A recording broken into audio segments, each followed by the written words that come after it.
Hello, everyone, and welcome to a brand new ASMR video. In this video, we will be looking at a couple of my favorite champions' lore. And on this game, we're talking, of course, about League of Legends. Um, I've been playing since mid-season 2, so I've been playing for a few years, and yeah, let's see. I'm going to start off with my all-time favorite champion and one of my favorite video game characters ever. I actually have him tattooed on my right forearm. Um, and he is, of course, Shaco. I just love Shaco because he's just chaotic and just look at him. Let's go through his skins real quick. That's really cool. Splash art. Wow, they changed around a lot of his splash arts actually. Interesting. But on to his lore. Most would say that death isn't funny. It isn't unless you're Shaco. Then it's hysterical. He is Valorant's first fully functioning homicidal comic. He just until someone dies, and then he laughs. The figure that has come to be known as the Demon Jester is an enigma. No one fully agrees from whence he came, and Shaco never offers any details on his own. A popular belief is that Shaco is not of Runeterra, that he is a thing summoned from a dark and twisted world. Still others believe that he is the demonic manifestation of humanity's dark urges and therefore cannot be reasoned with.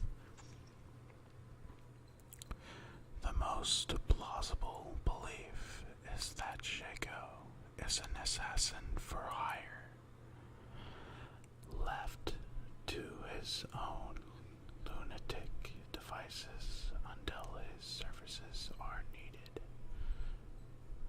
Shaco certainly has proven himself to be a cunning individual, evading authorities at every turn who might seek him for questioning for some horrendous law-breaking atrocity.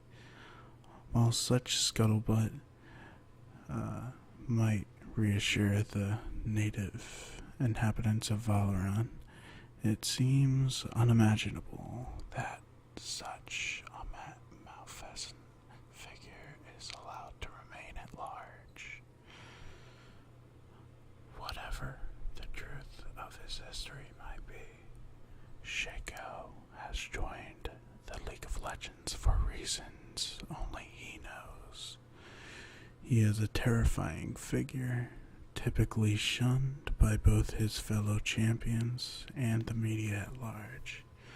Only the summoners and the Institute of War know why such a creature was allowed into the League, but most Runeterrans suspect it to be a means that allow the power that be to keep an eye on the ever-elusive Shaco. Unsurprisingly, this champion is popular in places where madness can openly reign, such as among the power-hungry summoners of Zon and Noxus. Whatever you do, don't tell him you missed the punchline. And that's the basic lore of Shaco. There's a lot more, but I'm not gonna go in and read all of his lore. There's so much lore for every single one of these champions, of course, but I'm just gonna be reading a few. But yeah, another person who I love their lore is actually Shin and Zed's lore. I'm gonna read Zed's though because it goes a little bit more into it than Shin's. Let's see. I never play Zed, so I'm really bad with Zed. So I just like their lore. Wow, there's a lot of lore. It's pretty much just story time of League of Legends characters at this point. But hey, I don't mind if you don't. Zed is the first ninja in 200 years to unlock the ancient forbidden ways.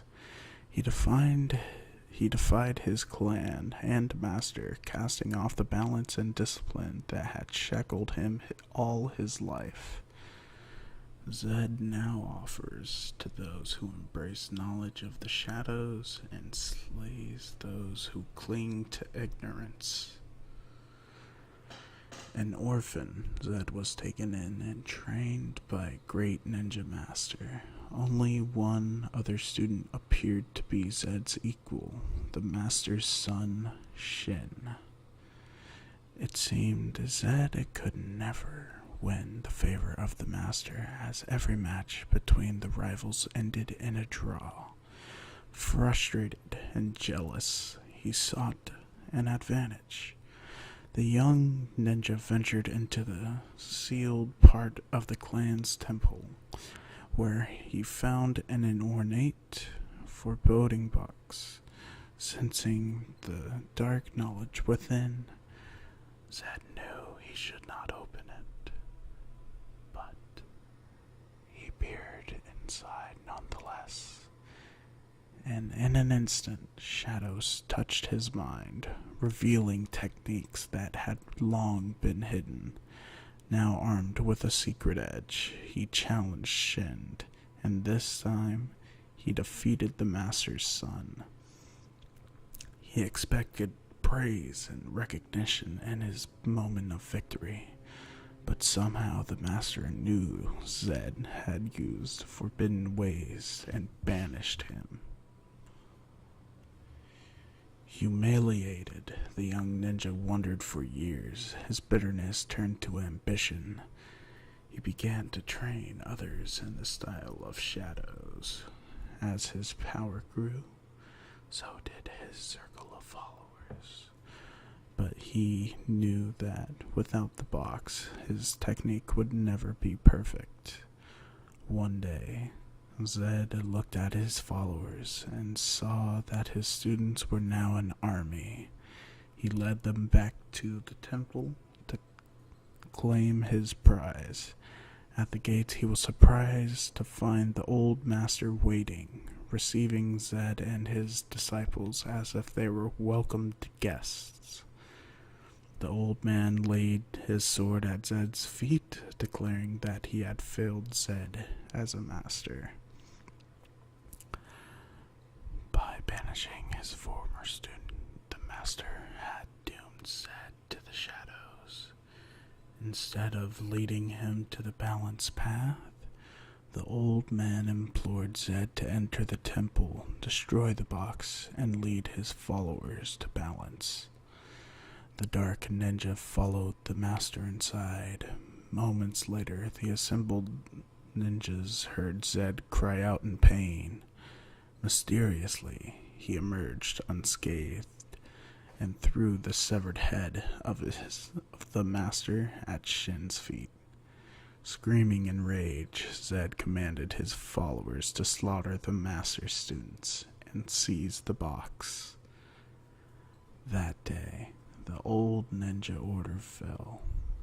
Though many students died, some escaped, thanks to Shin's heroic efforts. Now the temple is a dark training ground for the Order of the Shadow. Zed rules as the Order's master, and his edict is simple. Perfect one's technique, and kill all ninjas who refuse to embrace the shadows. Silence is a lie. We are the true ninjas. Said. Pretty interesting backstory. There's a lot of, there's actually a few fan videos and stuff that go into Zed and Shin's lore a little bit more. I know one of them is the stick figure spotlight, and yeah, those are pretty cool. If you guys have never seen those, I would definitely recommend watching them if you haven't seen them already and you like League of Legends. So yeah, that's all I wanted to just wanted to share a couple champion lores with you guys. If you wanted me to do any more of these, there's over 100 champions. I could go through all of their lores if you wanted me to. So just leave a like, a comment, let me know if I should keep reading lores. I could read your favorite champion's lore, anything you guys want. And eventually I do plan on doing an actual League of Legends ASMR video. It's just really hard because I gotta make sure that I don't know, it's just difficult and it's hard to like keep doing ASMR but also focus on the game as well, because I kinda go a little silent, or if something's really hype I usually get really too loud. But yeah, that's that. If you would like to add me on League of Legends, go ahead. My name is Papa Potatoes, and yeah, I'm just chilling and doing my thing. Thanks for watching, everybody, and peace.